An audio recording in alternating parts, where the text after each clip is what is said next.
Amelia Bedelia Goes Wild. Chapter 4 Dog and Pony Show, and Snakes and Mice and everything else. As usual, Amelia Bedelia rode the bus home, and as usual, her mother was waiting for her at the bus stop.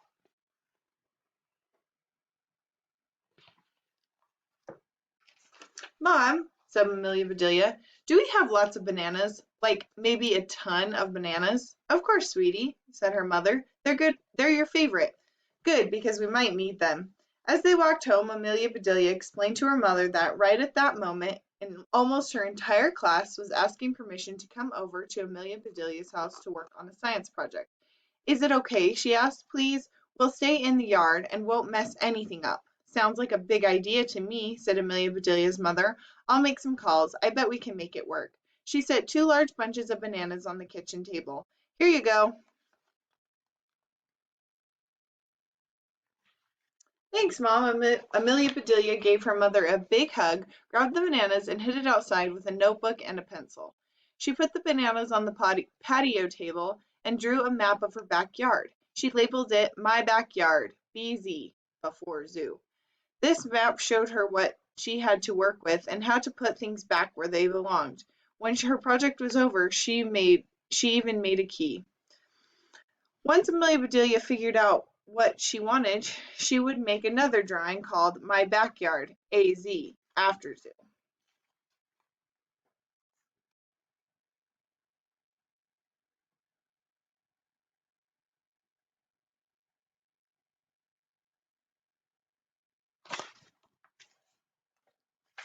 The kids from Amelia Bedelia's class started showing up one by one. Everyone went out back. Amelia Bedelia walked around her yard with her friends, investigating the possibilities. She got so many good ideas. For example, Skip loved her rope swing. He gave her an idea each time he swung by. Make this swing part of the zoo.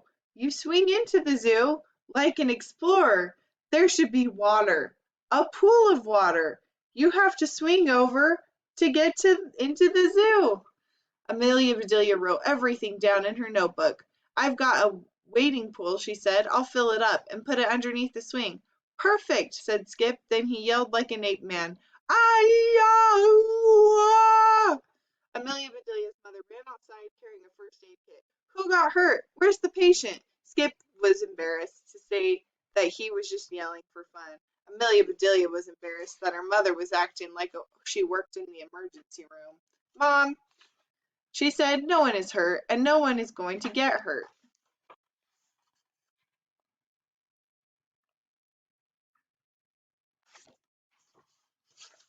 A few minutes later, Angel was dropped off by her babysitter. She was carrying a really big cage. She set it down on the patio and whipped off the cloth covering. Whoa, said Clay. Is that a python? Yep, said Angel. It's a ball python. Her name is Squeezer. Amelia Bedelia couldn't believe that Angel actually had a snake for a pet. As Squeezer coiled and uncoiled and slithered around the cage, Angel explained how she cared for her. She only moves around when she's hungry, she said. And she's nocturnal. That means she's active at night and mostly sleeps during the day. Squeezer will be the star of the zoo, said Amelia Bedelia. That's for sure. Everyone brought an animal or an interesting animal display. Roger brought a deer's head mounted on a plaque. The deer had big antlers. This is a trophy buck, he said. We keep it in our family room.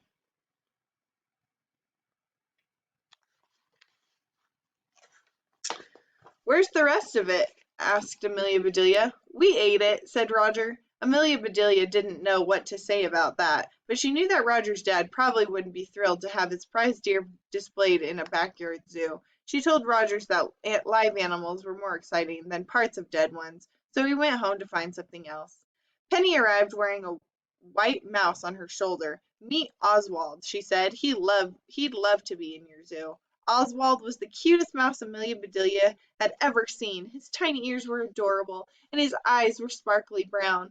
This zoo was going to be fantastic. Amelia Bedelia spent the rest of the afternoon meeting gerbils, hamsters, chinchillas, and rabbits, and making lists of ideas in her notebook, until there was a problem.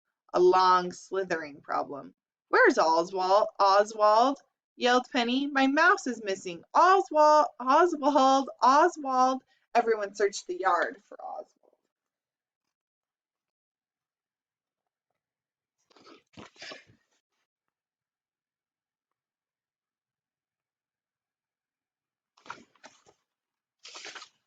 They looked absolutely everywhere, but there was no sign of the little white mouse. "Check out Angel's snake," whispered Clay to Amelia Bedelia. "It was moving around a lot because it was hungry. Now it's snoring." Amelia Bedelia looked at Squeezer. The python was coiled up, taking a nap. Amelia Bedelia shivered. "Oswald! Oswald!" cried Penny. "Come here, baby mouse." "Squeezer doesn't look that hungry anymore," whispered Clay. "I think Oswald was lunch." Amelia Bedelia felt like screaming. "Eek!" came a cry from the kitchen. Amelia Bedelia's mother dashed outside.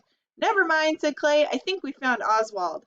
Penny coaxed her mouse from under the refrigerator with a morsel of cheese. "Don't worry, Oswald is fine," she said. "You just scared him."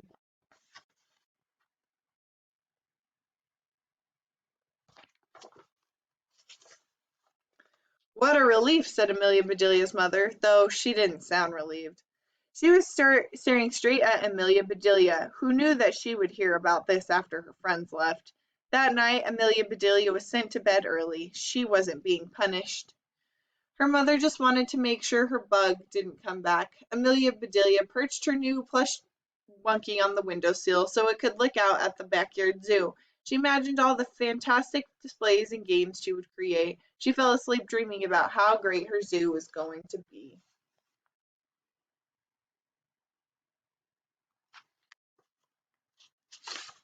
Chapter 5: The Best Laid Plans of Mice and Amelia Bedelia. The next morning was bright and sunny. Amelia Bedelia's father had to leave for work earlier than usual for an important meeting. He kissed Amelia Bedelia and her mother goodbye and ran out the door. In less than a minute he was back, soaked from head to toe.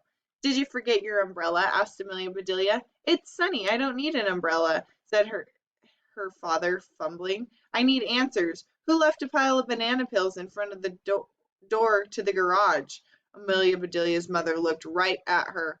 "What did you do with all those bananas I gave you yesterday?" she asked.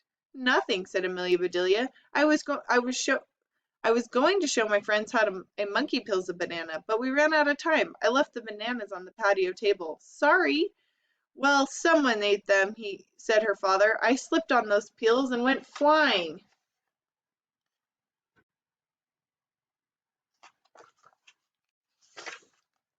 "Oh, honey, are you hurt?" asked Amelia Bedelia's mother. "I don't think so," said her father. "Luckily I landed in a wading pool full of water. It broke my fall." "That was lucky," said Amelia Bedelia. "It was even luckier that it was time to catch the school bus." Amelia Bedelia kissed her mother and father goodbye, grabbed her backpack, and raced out the kitchen door. She took a quick detour and looked at the banana peels. "That's weird," she thought. Each banana had been peeled using the monkey method. Maybe everyone already knew how to peel bananas that way.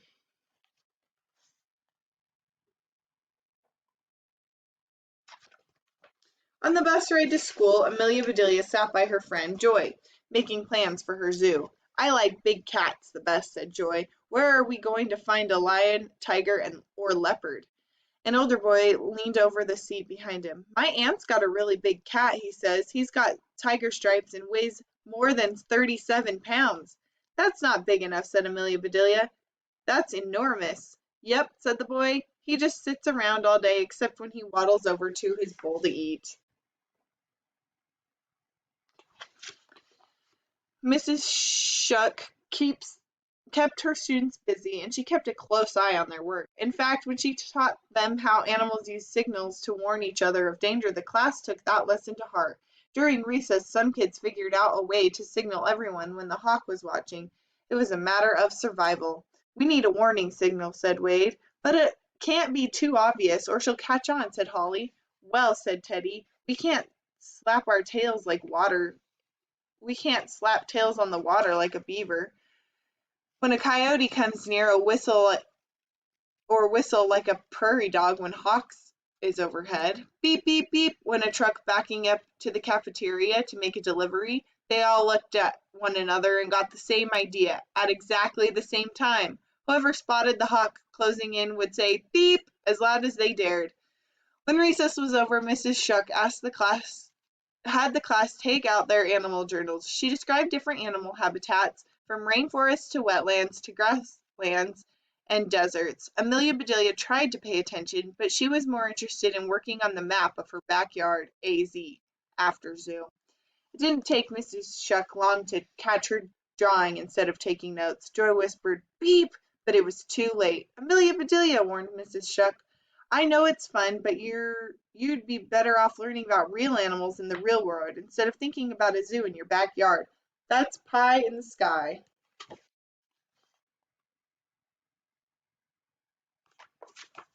Amelia Bedelia wanted to hear how a pie could stay up in the sky, but she knew that now was not the time to ask. At lunch, Suzanne tried to explain. "My grandma says that all the time," she says.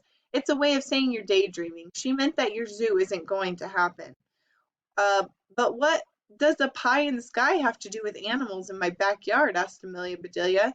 Suzanne shrugged her shoulders and opened her lunchbox. "I don't know," she said, "but I sure hope my mom packed me some pie today." "Amelia Bedelia," said Heather, "we all hope you keep working on your zoo, because it would be really cool if you could hear a beep. Watch out!"